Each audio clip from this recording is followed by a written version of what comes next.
friends in conservation and hold recruitment events, kids fishing derbies and things of that nature.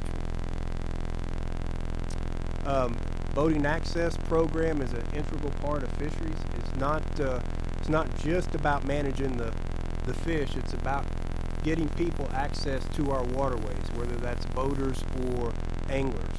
The Wildlife Resource Division currently is responsible for about 150 boating access sites statewide. That's right. Right there. Right there.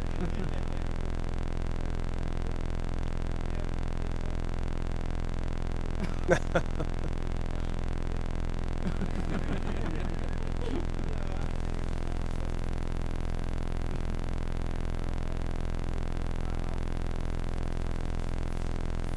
yeah. Oh yeah.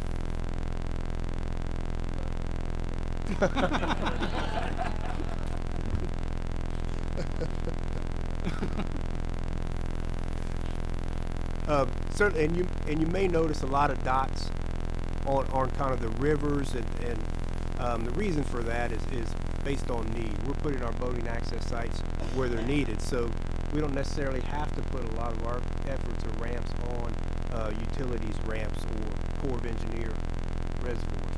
We put them down on rivers and where they're needed. Two basic components of our boating access consist of repair and maintenance, trying to keep all those 150 in working order, and new construction. And we try to construct a few new ramps each and every year. We've got a small construction crew that has 3 members on it, and so we keep them busy with either major repairs or building new ramps. Thank you. They are a great crew, and we're out there trying to meet all our needs, and we're getting them. We're getting there.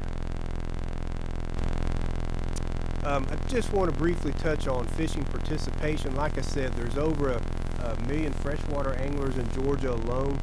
So with regards to that, we have one of our goals is recruitment and retention of anglers.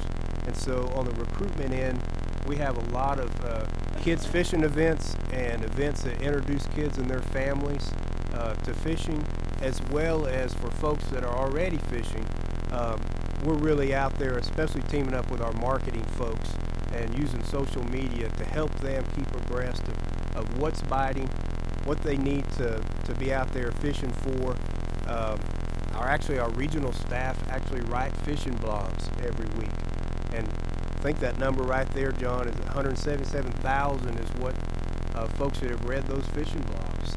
And so we're trying to keep people interested, make sure they have the information in their hands, whether it's access or fishing populations, whatever they need to go. When the Satilla's right, we're going to make sure we tell folks that the Satilla's right.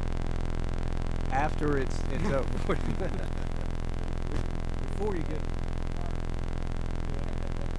get off that map, the big map of the U.S. there, all those black dots are 2 years worth of fishing license sales from Georgia. So all the black dots outside the state of Georgia, you can't see the state of Georgia because that's resident license holders. Every black dot on that map is somebody's where they live but own a Georgia fishing license. Yeah, 1.4 million people. That's the swamp, I think. Yep. Yep.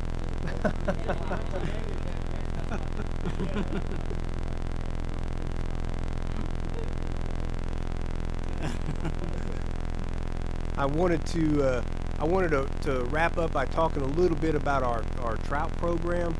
Trout fishing in Georgia is a significant fishery.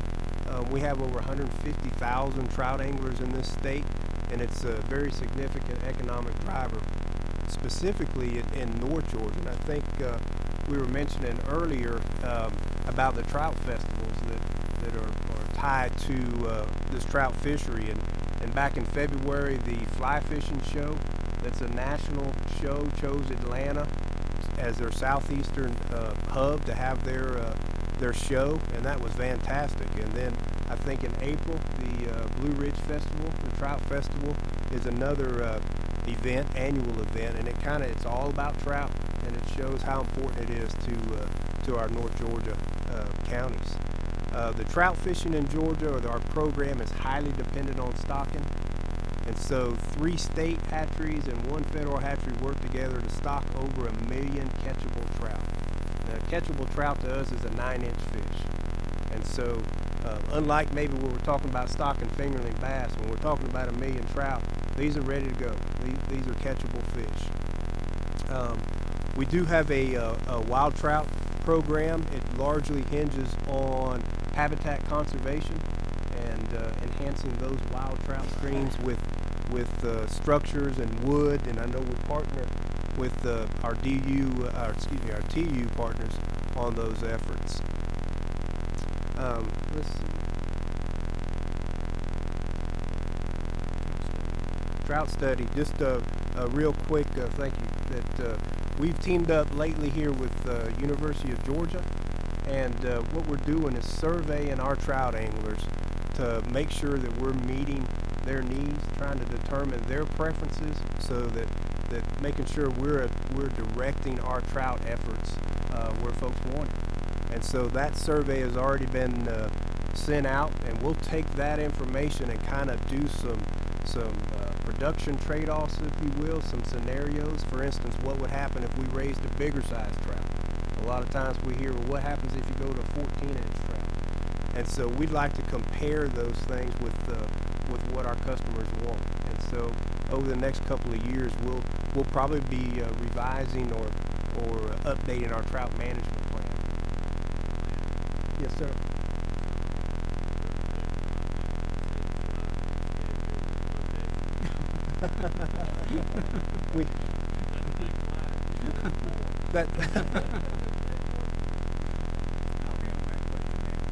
I got you. I was going to let John handle that. You want to mention the weekly stocking? We are actually just set up this year. We're going to do where we stocked this past week. We won't tell you the day we stocked, but on Friday we're going to post on our website where we ran our trout trucks the previous week, so folks have a good idea of where a good place to go. Yep. And get ready for a week. Mm-hmm. And that's all I have. I would like to turn it over to our TU partner, Carl Riggs, who is the Trout Council. Excuse me. One last question, Yes, sir. and you know, we talk about how important it is, and guys, I think you're seeing. I mean, again, this is a lot of our constituents all over the state of Georgia, and there's a lot more to you know, us going out and having a good time fishing than I think we would think, as far as the science, especially the hatcheries, and again, what I was talking about is educate us. So I bet that the hatcheries are pretty important in the big scheme of things. And I know we were talking earlier, but we've got some old hatcheries. So as we go forward and we start to look at things, again, we've got old hatcheries that are, you name them. I mean, they're. Oh yeah, some of them. I think the oldest one I can think of goes back to the 20s. Some of our newer trout hatcheries go back to the 70s, and so some of these facilities are showing Their age. Yes. Well, Yes. but these are important things that we need to know as members, again, not only in this committee, in our respective committees, appropriations and things, as we look at, going forward where some of our needs are. So, guys, with that, thank you. And again, stick around. I know we may have questions afterwards and talk to the members, but that's a great segue into Carl and Trout Unlimited. So, Thank you for having me. again, Carl, Chairman and this, senators. yeah, this, well, no. No, that's those guys across the street. I'm I mean, sorry. across the hall. Exactly. We've got to. We're not going to hold them in high esteem until they pass a certain bill. Exactly. But no, it's a great segue in, and again, I understand there is a pretty important event coming up this coming month. There is, and as chairman for the state, I've stayed as far away from that event as I can. We do have the Trout Festival. This is the second annual. It'll be held in Blue Ridge on April 28th and 29th. The 28th will actually be what we call a high country bowl up in the mountains because we throw a possum in it. So you low country guys, come on up and we'll teach you how to cook shrimp. But it's a fun event. And then Saturday we're expecting anywhere from 3,500 to 5,000 anglers in Blue Ridge to see what we can show them about trout fishing and other fishing opportunities in North Georgia and our cold water resources. I'm happy today to be here representing our 4,500 members in the state of Georgia. And if you're not familiar with Trout Unlimited, it's a national organization that has over 155,000 members. And our mission is to protect, restore, conserve, and reconnect our cold water resources. And that's what I am here, and that's why we're working with our partners in the DNR and also the U.S. Forest Service on a regular basis to get to that point. We do have lots of opportunities to deal with restoration of our cold water resources, and we do work with the DNR on those in many cases. They are sort of the lead people in this, and we're the workers. So when they say we need to go in and restore a stream, we actually get the manpower in place to go do this. We also, you're talking about stocking trout. The good thing about being a TU member, and if you're not, you need to become one, because they often ask for volunteers to come help them stock streams. So we know in advance when the stocking is going to happen. So don't be afraid to be a TU member and get that email, hey, come to the Coal River and help us stock, because we do that on a fairly regular basis. We were probably involved in these conversations about HB 208 a year ago, and our concerns were, how is it going to affect our membership and other of the 150,000 trout fishermen in the state if we increase the fees? Where I live, I buy a North Carolina and a Tennessee license every year, and I'm less than 10 miles from either one of them. So I'm buying a $100 Tennessee license and an $80 North Carolina license every year. So when we say we're going to increase our license to the amount that's in this bill, to me it's very minimal for people who are non-residents. 150,000 residents we have fishing is small compared to the number of fishermen that our trout in North Georgia are bringing into the state. And when you saw that map, you saw all those people who have come and bought a license from outside the state. That's very impressive, because that not only brings fishermen here to understand that, yes, Georgia is just not bass and catfish, and that's what most people around the country would have thought. But we are a great place to come fishing. But it also brings much revenue into the state. For every $5.18 that is spent by the state towards fisheries, we're receiving $7.85 back in revenue. That's pretty impressive. How many times can you make that much money off a dollar spent? And this bill allows us to have more funds coming in through our license fees that can go into this process. Our concern as TU members is, are we going to have trout in 20 years? Because this is not really trout area. We basically have the brook trout, which is the native trout of the Appalachia part where we're at. Rainbows and browns are not normally found here, but because of our hatcheries at Somerville and Burton and what's that other one? Buford, the big one, we are able to stock millions of fish every year, and allows us to have that opportunity to fish. And for us as trout fishermen, this is very important. And the fees that we see coming forward are very minimal in our aspect. If you think about the increase that's in place for this law is basically a couple of cups of Starbucks coffee a year. That's pretty minimal when you think about the revenue that it'll bring and the difference it'll make in our opportunity to be out and enjoy fishing. So those things are important. The partnerships we have are tenfold. Trout Unlimited runs a program called Trout in the Classroom. In the last 10 years, we've reached over 28,000 young people in schools from Macon to Clayton to Rome. And these programs are basically, we get trout eggs, we raise trout in classrooms, and then we release them into our waterways. So you think about the next generation coming up, they're going to have a love for trout as well. This is a national program, and probably each year there's over 50,000 kids reached by the Trout in the Classroom program. We do hold a trout camp every year, and we partner with the DNR, and we do that up in Clayton or Dillard, and we go out and we do stream projects with our DNR partners, and we teach these kids about how to create better waterways in our brook trout streams and our smaller streams. They would never have known this. Many of them are from the city. They have no clue of what it takes to keep a brook trout alive. We're teaching them as we go forward with the help of the DNR. Smith Gall Woods is one of our favorite partners. because they do entomology classes, and schools from all over North Georgia go there and they talk about bugs. They get in the stream, they seine the stream, they figure out what bugs are there and what trout eat. So that's a great partnership we have there. But I think one of our greatest partnerships in the last few years is finally getting a trout tag. And if you see more and more and more Trout Unlimited tags on vehicles around the state. And years ago we used to say, well, where does that money go? And we wouldn't buy them because it went into the general fund. Now those funds are coming back into the DNR and where they should be. And I think at this point, there's about $150,000 a year worth of tag sales that's coming back into the coffers for the DNR. So we're very proud to have been part of that. And a TU member from Clayton, Georgia, actually designed that tag. So we're very excited about that project.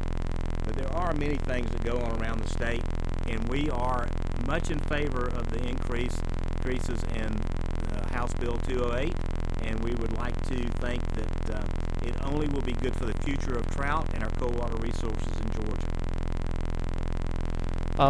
Real quick, and I know we're about to get to the next presentation, but when we talk about cold water streams, for some of the guys that may, and ladies who may not have been up trout fishing, and but you talk about stream restoration, and you guys actually, partnering with DNR to get out there. I mean, you're talking about the breaks, the rocks, you're creating the curves, the seams and all that. Maybe talk about a little bit of that and why that's so important in for trout and the fishery. Mostly the projects we do are in brook trout streams, native brook trout streams, because they're very manageable for us, and it's mostly public land, so we have access to it. And when we go in, and we've been doing this for over 30 years, we go in and we actually look at a stream section and we say, all right, this is too straight. There's not enough current here. There's not enough oxygenation. There's not enough food source, or there's not enough cover. So we will build barriers. There'll be log barriers where we'll take dead growth hemlocks, cut them, make them into angles. That speeds the water flow up. We make troughs that speeds it up.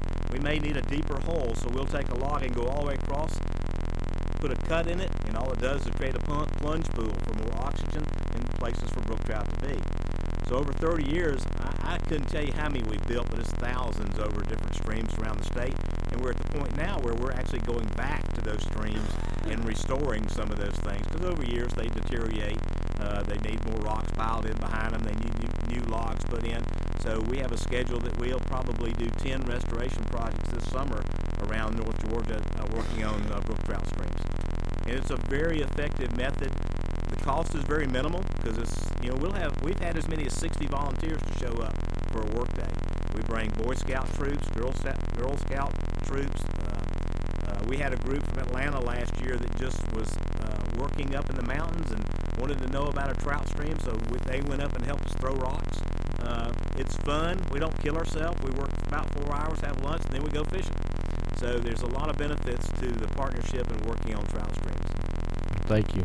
Guys, I hope y'all, you see that, again, as we continue these presentations, we've got our DNR and all of the different departments, and then with even in that, the different things that they do, and then our conservation partners that work side by side, not only physically helping in many cases, but again, the funding and driving that need. So, I hope this has been helpful, and as we travel, and we'll set this up with the commissioner, one of our trips will be to North Georgia, and we'll go try to visit a hatchery and make sure that we understand all that's going on there in a little more detail. So, you come to trout camp, I'll teach you how to fish and make you throw some rocks. Thank you, Carl. We appreciate it.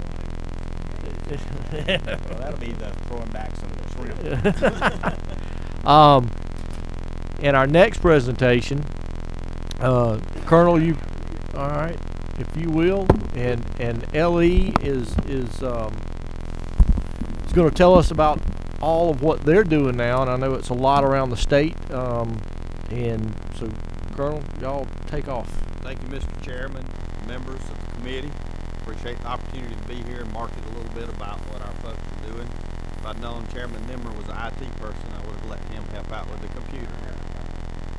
But you'll see in front of you, I left you a copy of our 2017 to 2019 strategic goals that we just printed those last Friday to finish up. Also, our 2016 annual report and a copy of the presentation today.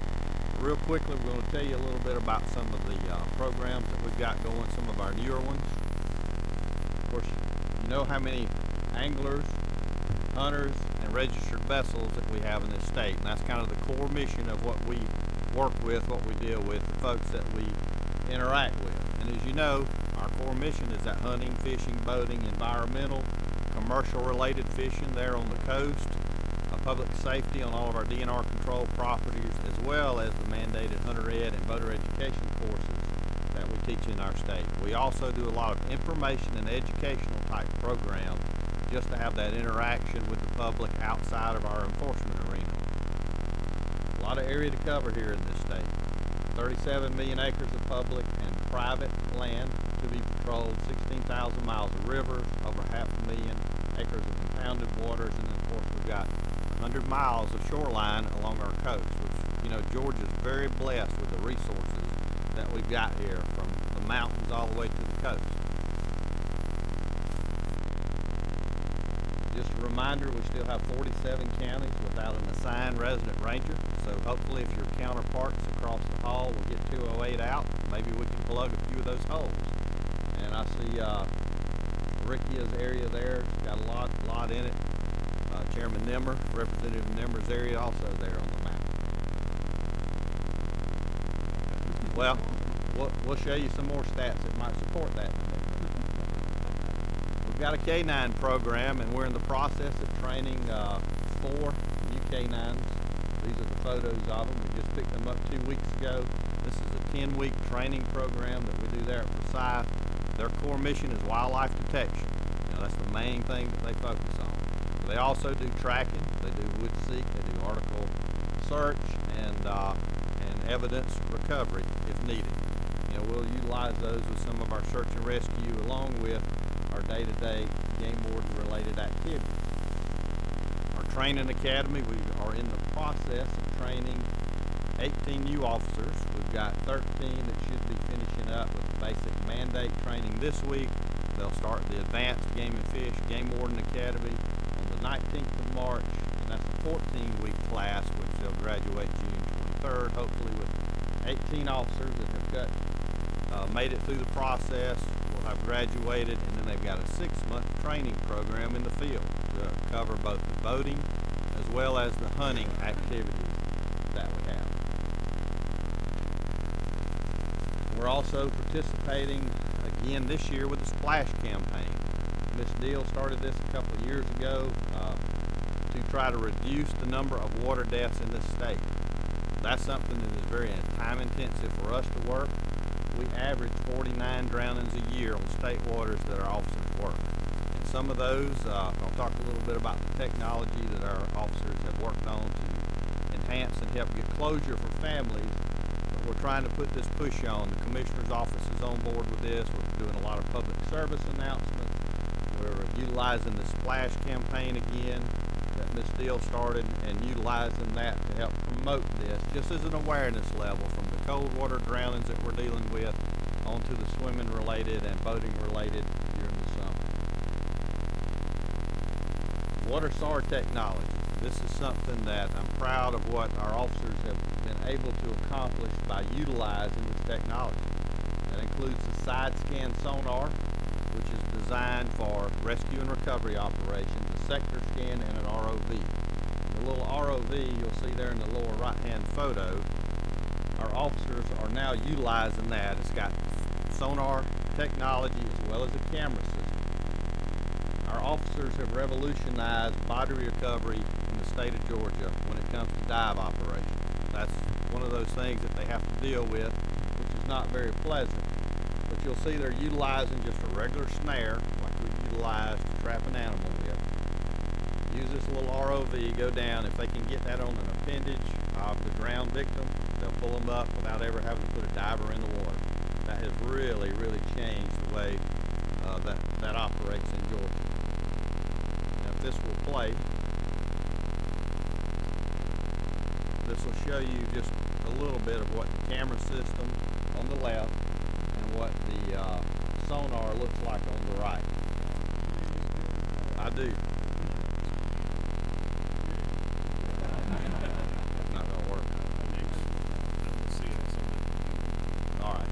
not going to place it, so we swap the computer.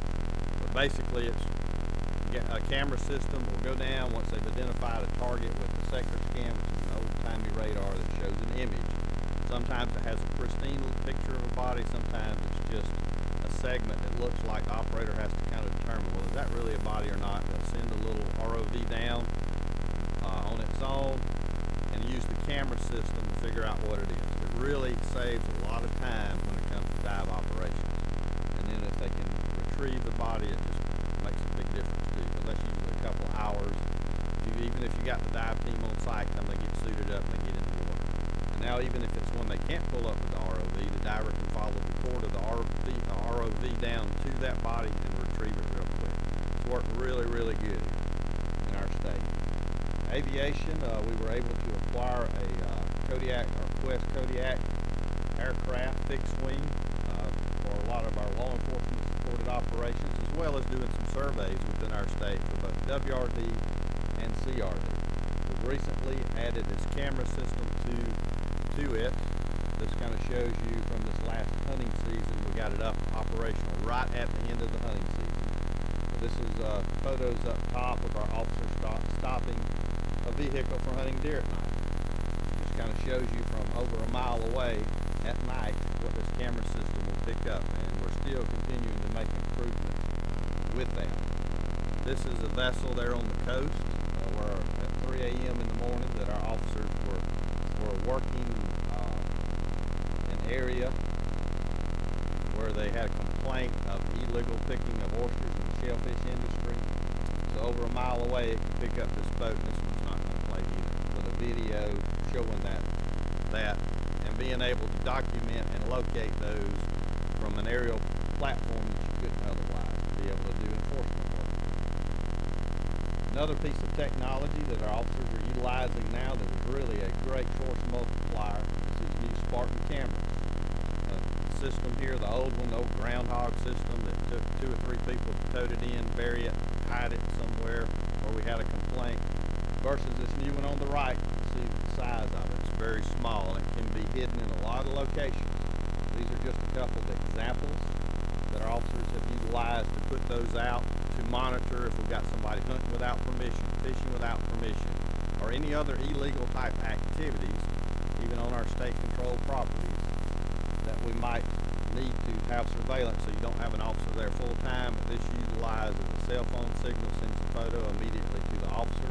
If there's no cell phone service in that area, it still takes the pictures and holds those on an SD card that they can review and look at. This is just an example. Red Top Mountain State Park, we had incidents where folks were going in with a vehicle antenna and fishing out of the Iron Rangers, where everybody puts their $5 in that little envelope for park pass. They were fishing those out, even though they're designed for those envelopes not to come out. They figured out a way to do it. Our officers had a camera on it. You can see there on the right, within a minute, they were sitting there as a stakeout. At 1:46 in the morning, our officers were there, made the arrest of the individual. Just really helped to move that along. Some other areas that we've gotten real good use on our WMAs, we've got areas where individuals use ATVs in unauthorized areas. We've got some cameras out for that. You can see the camera alerted our officer. There's a photo of our officer immediately coming in to address that issue. Hunting without permission has been another big one. We've got complaints on that, as opposed to having an officer sitting there 24 hours a day. This monitors it, sends a photo to our officer, and even the one on the right is capturing an individual hunting at night. And another example, fishing without permission. This is some shots and photos where they've actually apprehended someone. Photo on the right there, you can see where the officer is actually escorting the individual back off someone's property where they were fishing without permission. So they're utilizing this technology to work smarter. A lot of them do not, no sir. The next thing that we're working on is trying to utilize our data to be more of an intelligence-led law enforcement division, and that is using past information as predictor models of what might be a future violation in the area. Sergeant supervisors can pull the activity of their officers, and that's everything from information and education programs to complaints they've worked, to to even to their law enforcement activity. This is just a screenshot of what we're pulling off of our computer-aided dispatch off of our record management system to be able to do that. When it comes to just some stats recently, you know, fishing without license violation, pretty much the tops of our violations when you look at it that our officers address. Personal flotation device violations are usually the next on the line, on the list there. And this is kind of the higher tiered activity related that we see as those violations from the stats that we pull. By region, our Acworth office is number 1, then the Gainesville, which kind of would relate to your district. Region 3 is Thompson, and our Macon office is 4. Albany is 5, Metter is 6, and then Region 7 is our coastal area. This kind of gives you the last couple of years number of violations that are noted in those particular areas.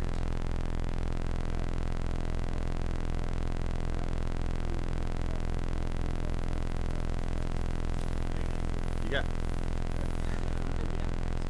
and we'll get to another point with that in just a second on your area down there. This kind of shows you the same areas broken down for fishing without a license, which is our number 1 violation that our officers address. One is Acworth, northeast corner. Region 2 is Gainesville, northeast. I'm sorry, first one's northwest. You've got a lot more impoundments there, really, in Region 2. You've got a lot of trout streams, a lot of opportunities there that you may not have in these other regions. So, you know, that's part of it too.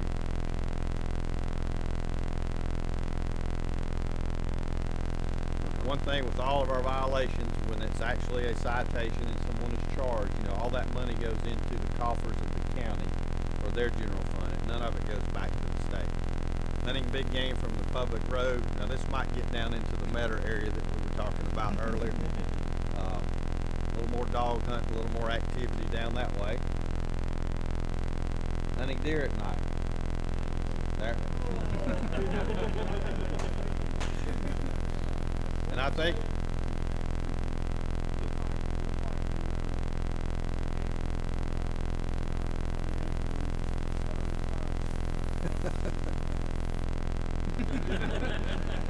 so let's put those on a map. This is also part of our record management system with the CAD system.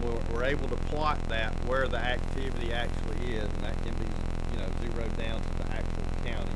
But this is something we're in the process of developing to try to get a little better with our predictions on where the activity is taking place. The first one was 15. This is 2016 from the hunting season of those. And our officers spend a lot of time in those areas staking out these locations for working complaints. You know, we try to work and focus on landowner and hunting club related complaints to help out. And this is one of the big ones that we do at a lot of times. Boating under the influence, the Gainesville office again is tops with that because you've got Lake Lanier and all of those impoundments up there. But it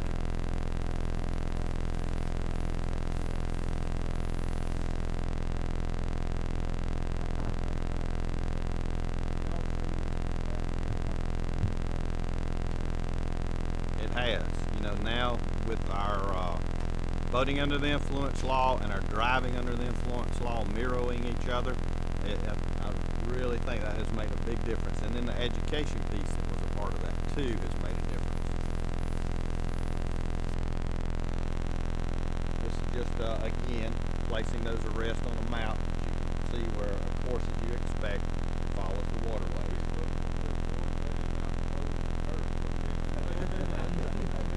That's on some small impoundments. And that's for 16.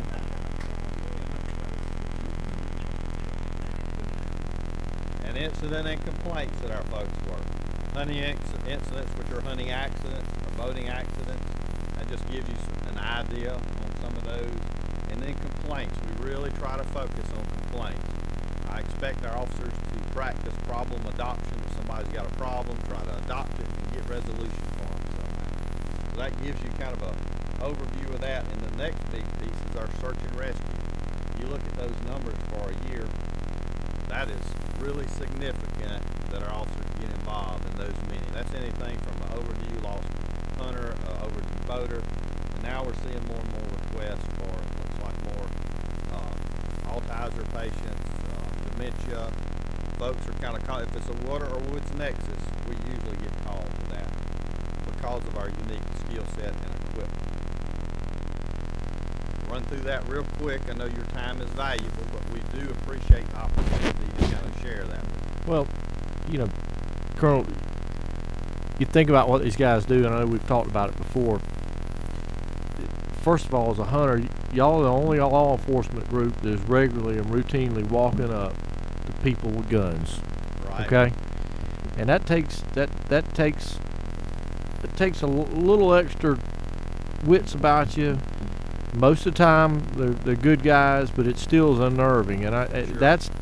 that's what I most appreciate, because any other situation, you know, it would be different. But these guys, you know, especially with that situation, it takes a lot of wits, a lot of training about you, and having seen you guys, you know, some on the field and coming out and doing things, I really appreciate it, because, you know, they are there to make sure that we're conserving Georgia's public resources, being our critters and our fish. So I appreciate it. And the second thing is I know every time we turn on the news, we're turning around and y'all are called to a scene somewhere, especially or lake, to recover a body, and that's not a great thing. But I know to that loved one out there, that's a pretty important thing, to make sure that you have I guess closure to whatever the event is. And that's you know, our officers are the most versatile peace officers the state of Georgia has, because of the breadth of what they do. And they have to have, as you said, that kind of a good old boy approach when we're dealing with folks, but still they have to be on top of their game every second. And I appreciate what you just said, because it does. It's whether an biologist or whether they're law officers, you got to have people who came from the land, who understand it, or otherwise we're going to lose it. Yep. And I appreciate that. I hope you're still able to recruit some of those folks that love it just as much Yep. as we all do. Thank you. Guys, I appreciate it, Colonel. Thank y'all for what y'all are doing, and we're going to get out a memo, and we'll determine where our visit's going to be this year.